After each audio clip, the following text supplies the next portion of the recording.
ഇന്ന് എൻ്റെ ആദംകുട്ടൻ പാലക്കാടേക്ക് പോവാട്ടോ. പാലക്കാട് അവൻ്റെ പപ്പേൻ്റെ വീടാണ്. സോ അങ്ങോട്ടേക്ക് പോവാണ്. വെക്കേഷനൊക്കെ തുടങ്ങിയില്ലേ, അപ്പോൾ അവനിങ്ങനെ പോവാം.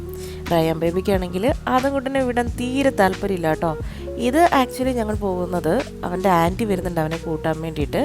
സോ മമ്മിക്ക് ഒറ്റയ്ക്ക് അവനെ ക്യാരി ചെയ്ത് കൊണ്ടുപോകാൻ പറ്റില്ല. അപ്പം എന്താ പറയുക, അവനെയും കൂടെ ആൻറ്റിയും കൂടെ വന്നിട്ട് അവനെ ഒരുമിച്ച് കൊണ്ടുപോകാൻ വേണ്ടിയിട്ട് കേട്ടോ ഞങ്ങൾ അവൻ്റെ ആൻറ്റീനെ കൂട്ടാൻ പോകുന്നതായി കാണുന്നത്. ആദംകുട്ടനും ഞാനും റയാൻ ബേബിയുടെ പപ്പയും ഒക്കെ കൂട്ടിയിട്ട് കേട്ടോ.